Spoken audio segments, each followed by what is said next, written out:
What's up, folks? You're seeing it right. We're here dropping some NBA picks. Going to make it fast for you. We're going to talk about the two Tuesday games. We'll start with the Pelicans Lakers since that's the first game. First thing I'll mention is keep your eye on Anthony Davis. He's a game time decision for back spasms. I think that really heavily affects any bet you want to make on this um, game. But I almost said fight. But we're gonna go under the assumption that he's gonna play, but might be like 80%. That's kind of where my head's at. So first thing I'll mention is the Pelicans are good. Like the data says, the Pelicans are the better team. They're a rare team that's top 10 in offensive efficiency and defensive efficiency. But in the last 10 games, they haven't been playing great. They've been kind of mediocre on both sides of the ball, and as a result, they lost their position in the playoff standings. A couple weeks ago, it didn't look like they were going to be in this play-in tournament situation, but they slipped from the 5-6 seed. Now they're in this play-in tournament. The situation for these two teams is they've got two chances to win one game. Whoever wins this game is in. If they lose, the loser of this game plays the winner of the Kings Warriors, which we'll talk about. So these two teams have two chances to win one game. That's their situation. There's a little bit of a narrative out there that these teams might not want to win this game because they want to avoid the Nuggets. I think that's ludicrous. No way are they going to put their backs against the wall. Like, should LeBron be afraid of the Nuggets because they got swept last year? Maybe. But what's scarier is getting bounced in the play-in tournament. That's bad. I don't want to say it's bad for his legacy, but a lot of people would say it's bad for his legacy. It's not a good look. Both of these teams definitely want to win this game tomorrow. The Pelicans are a little better against teams with good guards. They struggled against the Lakers this year. The Lakers kind of owned them. The Pelicans are not as good against teams with good bigs. So that's something to keep in mind here. I kind of wanted to pick the Lakers until, the uncertainty around Anthony Davis. Let's talk about the total real quick. So interestingly, both of these games Tuesday, as of right now, Monday night, have a total of 223.5. Lakers, Pelicans, their 4 games this season had an average bettable line of 232.5. So this is kind of a low total from the bookie standpoint, 9 points less than the average line that they've given these two teams. In those 4 games, the actual result of the game averaged 238.25. Again, the line here is just 223.5. So it kind of makes me lean towards the over in this game. They played just a couple days ago. The line was 231.5, and the game went over barely to 232. But just, days ago, this game or that game went 9.5 points over this projected line here, right? So it's like, all right, maybe the total is going to be lower because it's the playoffs. Old conventional wisdom in the old NBA days was that playoff totals were really low. The Pistons won the finals and they were allowing like 60 points a game. It was crazy. Teams weren't getting to 70 on them. That's not the NBA anymore, not even playoff NBA. Lakers last year, 4 games against the Nuggets, those games averaged 230 points. And even though the Nuggets are known for their offense, they're not lighting up the scoreboard every night. They're not a huge over team. They don't have a huge line every night. So 230 against the Nuggets, those are pretty high scoring games. And that's 7.5 or 6.5 points over the total here, even in the playoffs last year. So I'd lean towards the over 223.5, but I actually don't have a bet on it. The first bet that I do have that we're going to talk about is Joe Val over 5.5 rebounds. It's actually plus 116 on FanDuel right now. So he averaged 8.9 this year. He went over this number 84% of the time this year. In games against the Lakers, 4 games against the Lakers, he averaged only 6. So I'll mention that. He averages a little less against the Lakers. But one thing that I really like is what he does on splits after 3.5 days rest. So, if you throw this Lakers game out where he only played 7 minutes, I think he had an incentive in his contract to start every game because he started all 82 games, but there's a handful of games where he only played a couple minutes, including back here, like after a back-to-back, on February 28th, he only played 7 minutes against the Pacers. If we exclude this Laker game where he only played 7 minutes, on games with 3+ days rest, he averages 12 rebounds. It's pretty wild. I think he's going to be rested. I think he's going to, be playing meaningful minutes. He needs to play. They need a good performance out of him. I really like the Joe Val over 5.5 rebounds right now at plus money. I bet money's going to come in on that.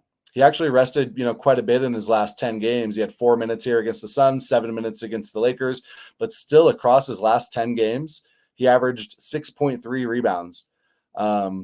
In home games, he smashes this number. He's gone over 5.5 in 15 of his last 19 home games. He averages 8.4 across those last 19 home games. I think this is a really good spot. Next up, another rebound prop, Hachimura, over 4.5 rebounds. In his last 10 games, he's gone over this in 8 out of 10. He's averaged 6.5 across those games. Early in the season, he wasn't getting a ton of minutes, but lately he's been getting a ton of minutes.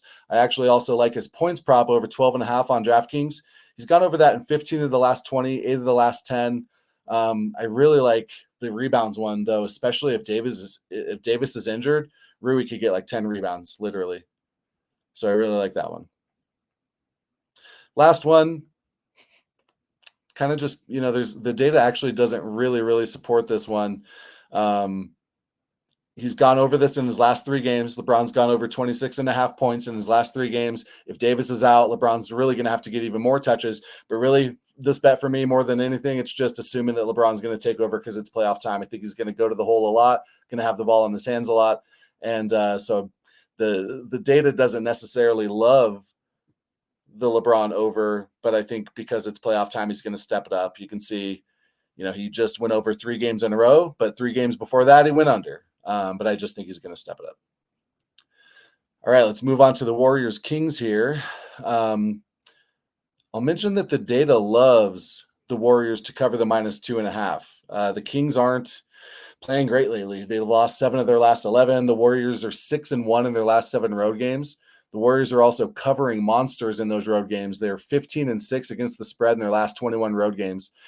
Interestingly, those road games are lower scoring too. We'll talk about the over in a second. I think the Warriors just really clamp down on the road. They go into these people's arenas and just suffocate them. It's pretty impressive. So maybe the Warriors really clamp down on defense. They use their veteran savvy. Maybe they get to the line in those key moments. But truly, just my opinion, I think the Kings are like the better team. I'm really big on Sabonis and Fox, so I can't bet against the Kings as underdogs, in their arena. So it's just a pass for me there, but the data loves the Warriors to cover here. Let's talk about the total. Again, like I said, another 223.5. If I had to pick here, I'd pick the over here. When these teams played this season, the over hit in 3 of 4, and they went way over. The only one that didn't go over was when De'Aaron Fox was out. That was a really low-scoring, weird game, just 203 points scored. Even including that game, the average of the 4 games they played this year, they scored 238 points per game, 14.5 over the total for Tuesday. Again, will it be low scoring because it's the playoffs? Well, these teams actually played 7-game playoff series last year.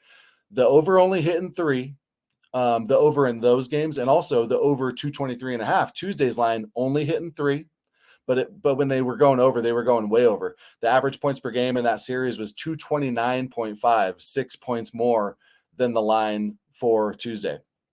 And again, this is lower than the bookies have been lining it. The only explanation to me is that it's playoff time. The 4 games this season, the average line, the bettable line, was 234, even including that game with no Fox. A couple things that have prevented me from just smashing the over here. Lately, the Kings are just really hitting the unders all the time. Their games went under in 14 of the last 20. They've really slowed down the pace, stepped up the defense, and also they can't score recently. We'll talk more about their struggles. I think they've lost 7 of their last 11. So the unders have been smashing in Kings games lately. And as I briefly mentioned earlier, Warriors road games, the unders go under too. They just suffocate these teams on the road. So there's a little bit of recent trends that say this could be lower scoring. But if we look at their games against each other, and if we look at where the bookies were lining those, I just think 223.5 is too low. So if I had to pick, I'd pick the over, but no bet for me here. Let's talk about 3 player props that I do like. Next up, De'Aaron Fox under the player combo of 41.5 PRA, points plus rebounds plus assists. So on some sports books, it's just called player combos, and it's right there next to player points, player assists, player rebounds. On other books, it's like included within one of those, like under all the player points, you'll see these combos. So this is for combined points plus rebounds plus assists under 41.5.